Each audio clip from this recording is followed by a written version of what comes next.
du jetzt deine Stimme ab? Wenn ja, dann tritt für mich ein, so wie ich für dich eingetreten bin. My dear fellow Germans, a sudden commotion has come over the German people. Now even those circles are beginning to stir, which until now have been deaf to the constant warnings that we have been trying to address to the mass of our people almost without interruption for the past 3 years. Of course, many people still do not know why they are upset. They believe that perhaps it is only about so-called special privileges, or about the restriction of freedom of speech, or about the politicization of the civil service, and so on. Certainly, all these are extremely serious matters. Today, however, it is about much more. It is about a huge process of destruction of our people and our fatherland. This is happening now before our very eyes. All these things would be trifles in themselves if they did not represent characteristics of a process which has been taking place for many years and whose end will be a horrible one. We can all sense that now two worlds are colliding with each other, and not only here, but everywhere we look, in the now oppressed Russia, in Italy, in France, and in England, etc. A relentless struggle between the ideals of the national-minded and the nebulous international. It is a struggle that now goes back almost 120 years. It began at the moment when the Jew received the right of citizenship in the European states. The political emancipation of the Jews was the beginning of a madness, for with it one gave full civic rights and equality to a people which was racially much more clearly and abruptly demarcated than all others, which always formed and will always form a state within the state. Perhaps not all at once, but it went just as it does today, and as it always has gone. First a little finger, then a second and a third, and so bit by bit, until at last a people which still in the 18th century appeared to be completely alien came to possess politically the same rights of citizenship as ourselves. And that's exactly how it went economically as well. The mass industrialization of the people meant the crowds came into being.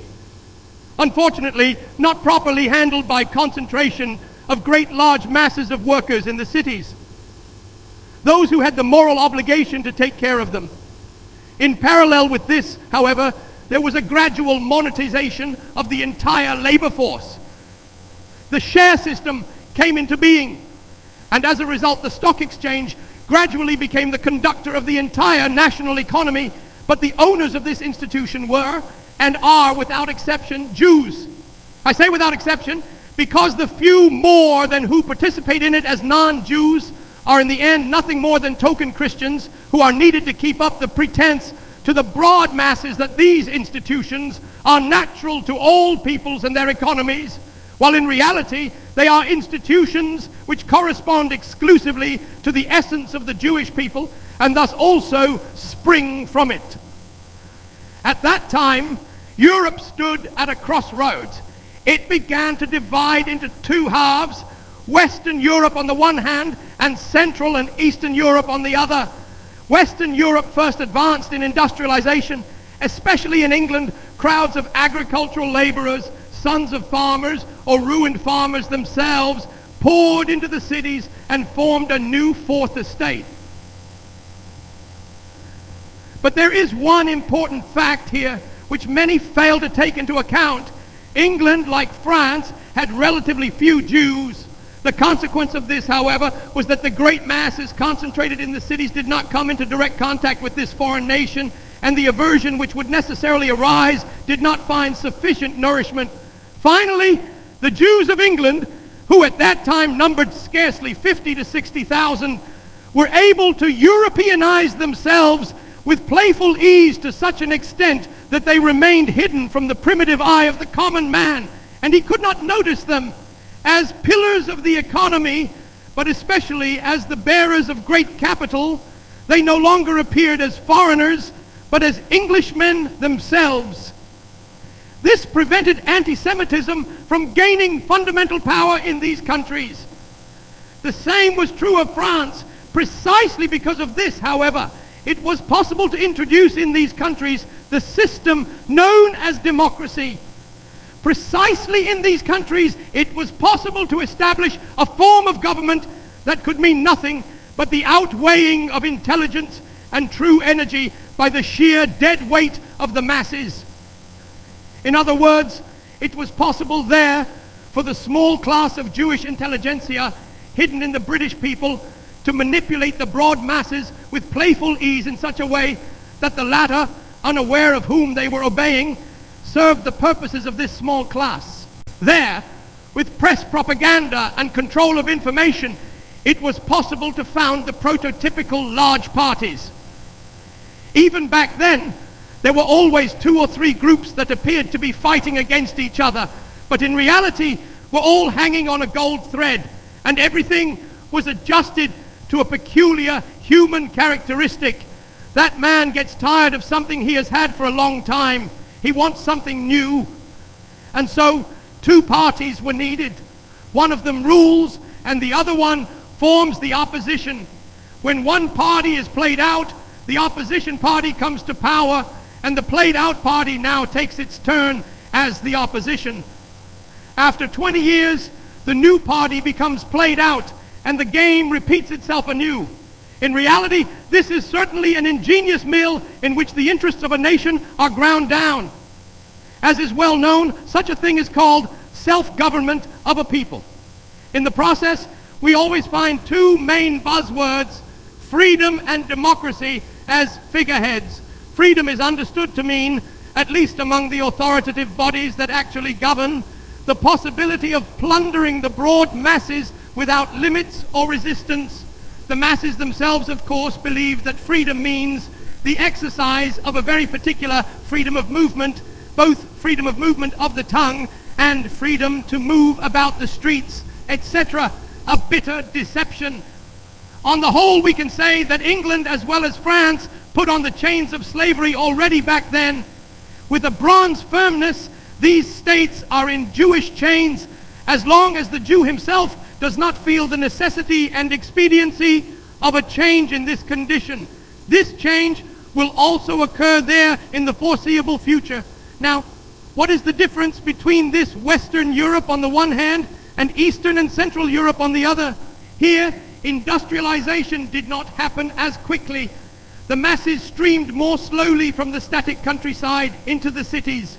Only slowly did the large cities develop here, and it took a long time for a 4th estate to form in Germany as well. In addition to this, there was the fact that both in the East and in Germany, the presence of the Jew was constantly felt by the broad masses because of his greater numbers, so that the whole people had an inner instinctive aversion to him among all classes, but most of all the peasant, the worker, and the honest petty bourgeois.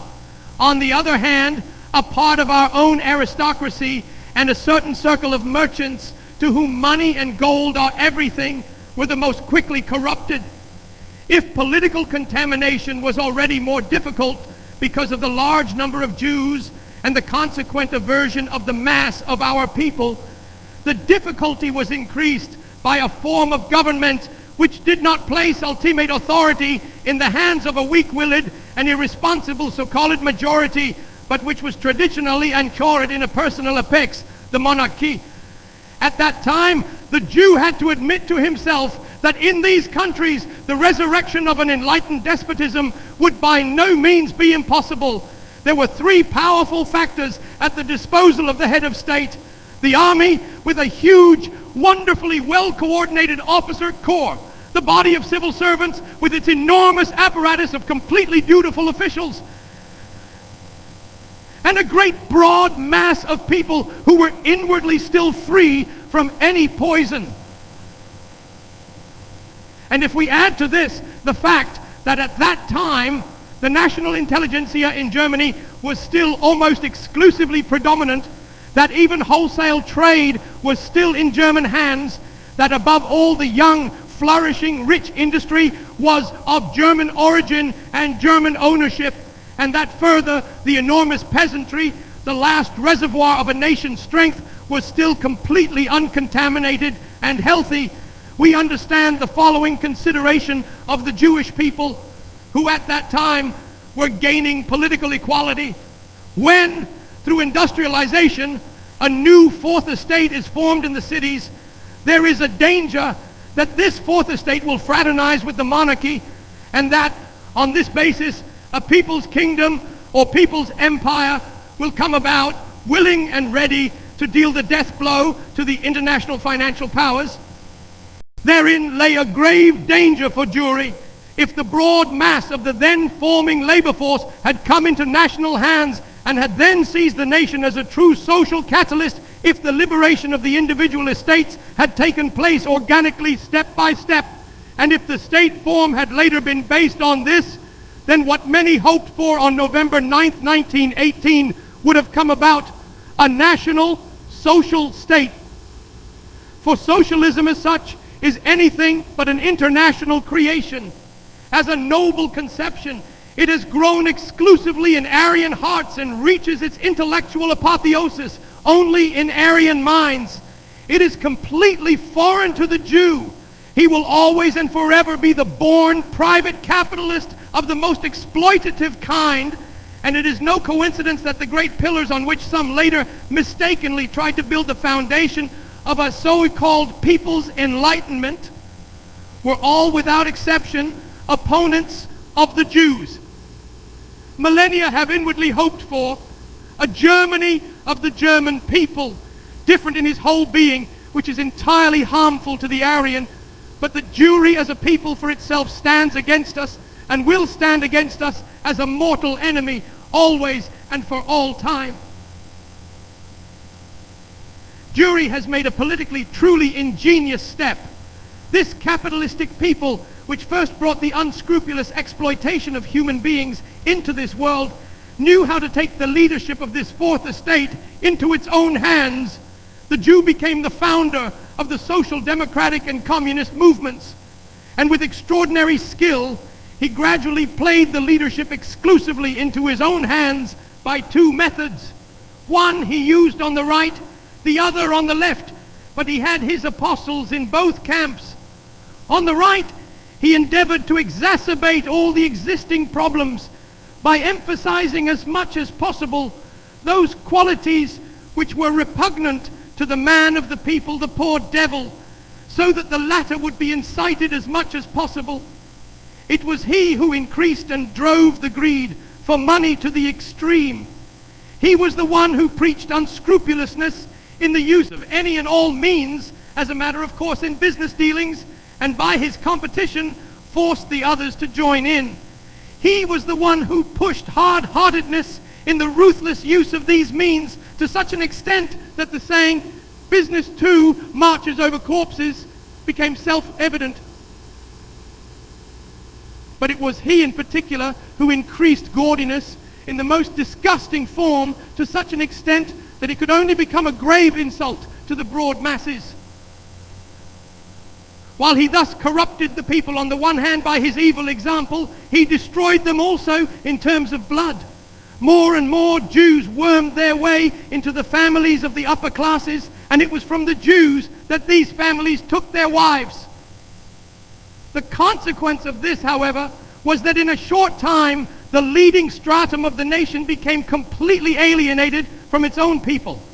All of that was the prerequisite for his work on the left side. And he exploited these prerequisites brilliantly. And he succeeded further by ingenious use of the press to influence the masses so much that the faults of the left were seen by the right as the faults of the German worker, and the faults of the right appeared to the German worker as the faults of the so-called bourgeoisie. And neither of them noticed that the faults of both sides were the intended result of malicious foreign incitement, and only in this way does it become comprehensible that history's bit of staircase which could occur, that stock exchange Jews became leaders of a German workers' movement. And in all this, one can see how they work together so wonderfully, the stock market Jew and the workers' leader, the Financial Times and the workers' rag. They both pursue one direction and one goal, whether Frankfurter Zeitung and Münchner Post, Berliner Tageblatt and Rote Freiheit or Rote Fahne. They operate wonderfully together while the company attorney, Moses Cohn, stiffens the resolve of his company so that it faces the demands of its workers as rigidly as possible, that is, intransigently. His brother, the workers' organizer Isaac Cohn, is in the factory yard stirring up the masses. Look at them. They just want to oppress you. Throw off the chains, etc. And above, his brother helps to forge these chains in the first place. On the one hand, the Financial Times is eager to awaken the incessant addiction to speculation. Speculation on the crops and foodstuffs of the people proliferates in an unprecedented way.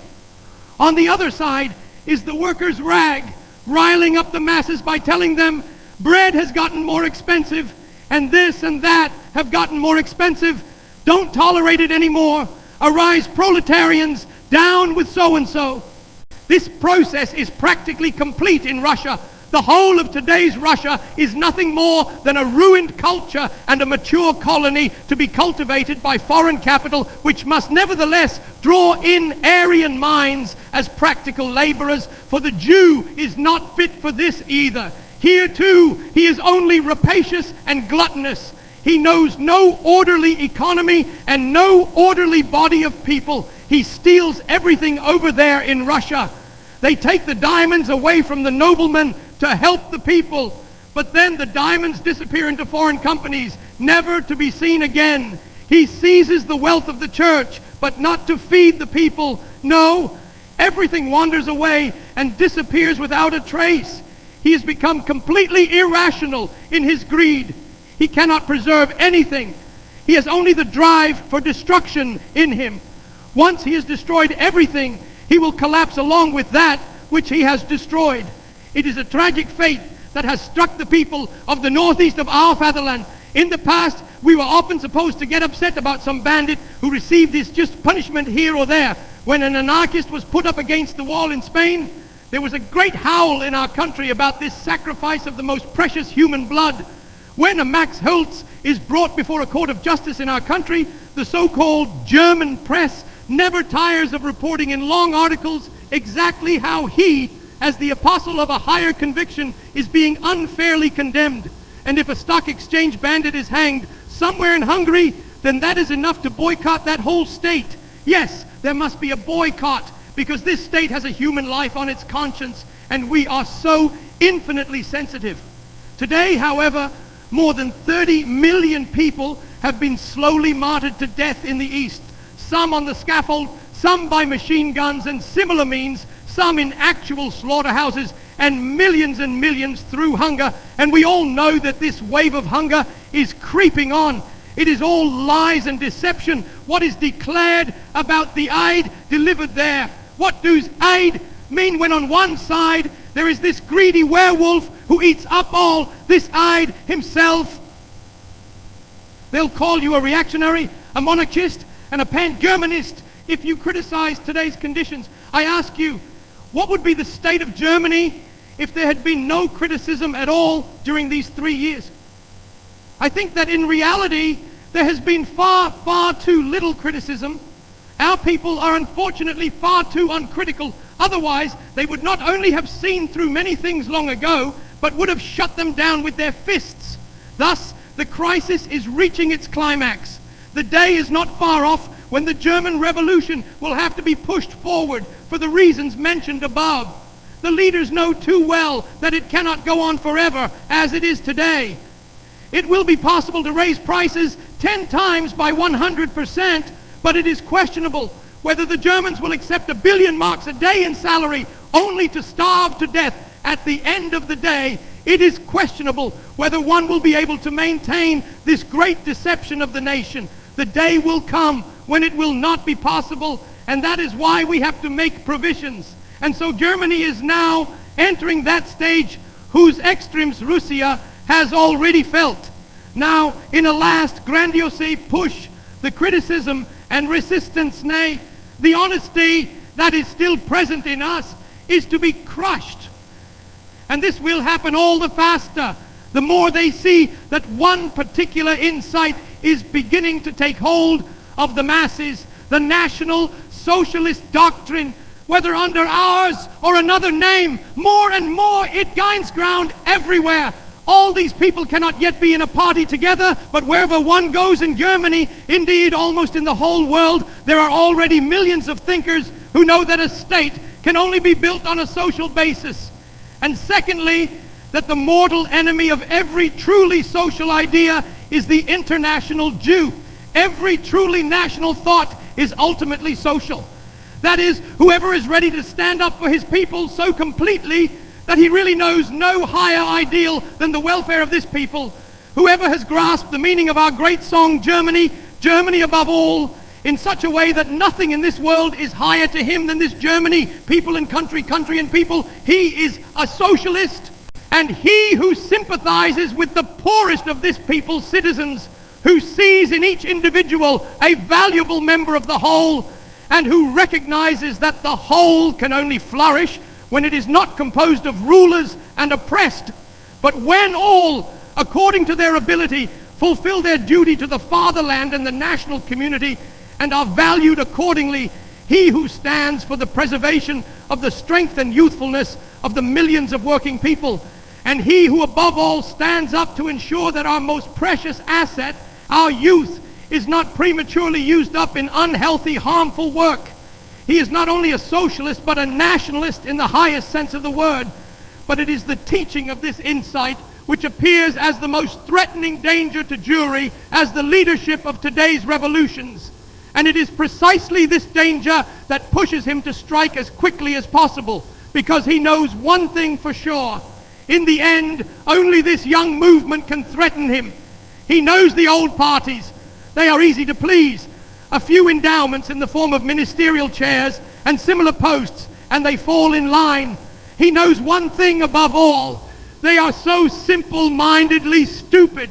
Every day they prove correct the saying that he whom the gods would destroy, they first strike blind. They are struck blind, and so the gods must want to destroy them. Yes, just look at these parties and their leaders, Stresemann and whoever else. They are truly harmless. They do not grasp the root of the problem. They all still believe that they can fight a battle, which is a battle like none other in this world, through leniency, humanity, and compliance. Through leniency, they believe they can show the opponent on the left that they are willing to compromise in order to stop the deadly cancer somewhere in the middle. No, and 1,000 times no. There are only two possibilities: victory or defeat. We know that the so-called law for the protection of the Republic coming from Berlin today is nothing more than a means of silencing any criticism. But we also know that they will now try, by all means, to make the last minds who see disaster approaching in Germany disappear in time. That is why the population of northern Germany is being whipped up against Bavaria by means of lies and distortion. They have the feeling up there that in one corner of the Reich, the German people are not yet broken. And that is where we National Socialists have to intervene. We National Socialists are, by God, the most loyal supporters of our German fatherland. In 3 years, we have fought a battle, sometimes against death and the devil, but always and only for our German fatherland. We have come so far that in the end we landed in prison ourselves for our efforts. But there is one thing we want to say. We distinguish between the German government and the German fatherland.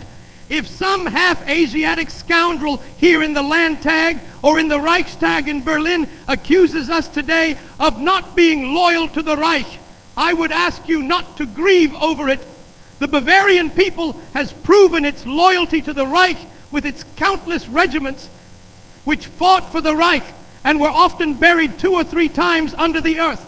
We are convinced, and this is ultimately our only great faith, that the German Reich will once again rise out of this most bitter misery and all this hardship, different from how it exists now, not as a birth of misery and wretchedness, but that we will once again have a true German Reich of freedom and honor, a real fatherland for the entire German people, and not a haven for foreign crooks. Today people speak incessantly about federalism, etc. I beg you, don't rail against the Prussians while groveling before the Jews, but show yourselves stiff-necked against those now in Berlin. And if you do that, You will have millions and millions of Germans behind you throughout Germany, whether they be Prussians, Badeners, Württembergers, Saxons, or Austrian Germans. What we did not fear at that time, but rather foresaw, because I never said that it could come, but always that it would come, because it must come, and there is no way around it, has now come to pass. Because we foresaw this at the time, we resisted. And because we foresaw that today our task would not be complete, but that this too is only another step on the way into a morass of blood, we now ask you one last time, remain stiff-necked now and resist to the last.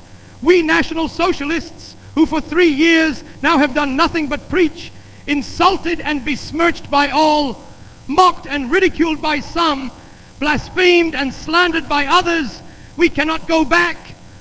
For us there is only the one straight path. We know that the fight that is about to begin will be a hard one. It will not be fought out in the Reich court in Leipzig, nor will it be fought out in a Berlin cabinet. It will be fought out by those real factors that have always shaped world history up to now. I heard a few days ago in a ministerial speech that the rights of a state could not be eliminated by simple majority decisions, but only by treaties. Bismarck had something slightly different to say about this. He said that the fate of nations could not be determined by majority decisions, nor by treaties, but only by Blut and Iran. There should be no doubt about it. We National Socialists will not let Jewry cut our throats without fighting back. In Berlin, they might organize dinner parties with the Jewish executioners of Soviet Russia. Here, they will never do that. They may today begin to set up the Cheka, the Extraordinary Commission, in Germany and let it operate freely.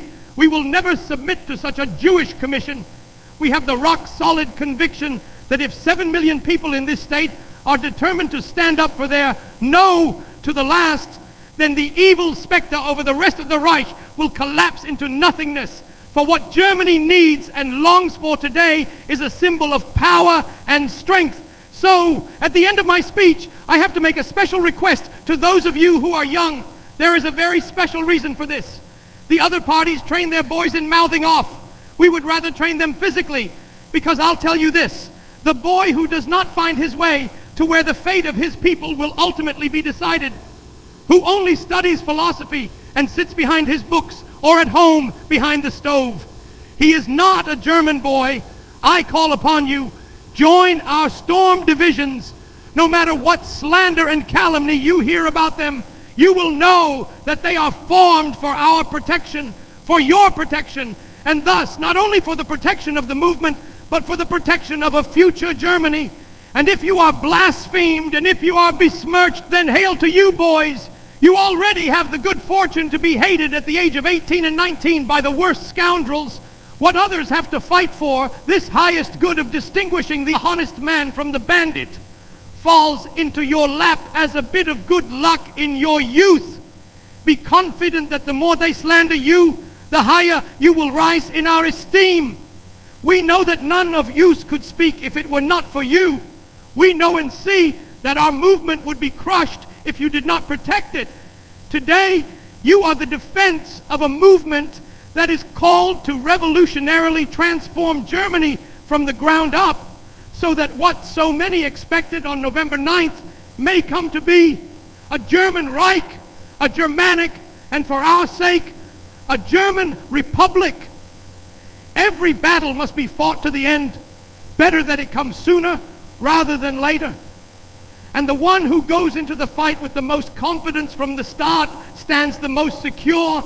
And this highest confidence we can carry in our hearts, for whoever is the leader of the German people on our side today, by God, has nothing to gain but everything to lose. He will have one great guarantee. Whoever fights for us today cannot win great laurels at present, much less great wealth. Rather, he is likely to end up in prison. Whoever is a leader for us today must be an idealist, if only because he leads those against whom everything seems to conspire. And finally, take this one assurance with you. If this fight were not to come, Germany would never get peace. It would languish. and at best finally perish as a rotten corpse. But we are not destined for that. We do not believe in the downfall of our people. We believe that the disaster which today our Lord God sends upon Germany is the scourge which will whip us up to a new greatness, to a new power and glory, to a Germany which for the first time shall fulfill what millions of our best through centuries and millennia have inwardly hoped for. A Germany of the German people,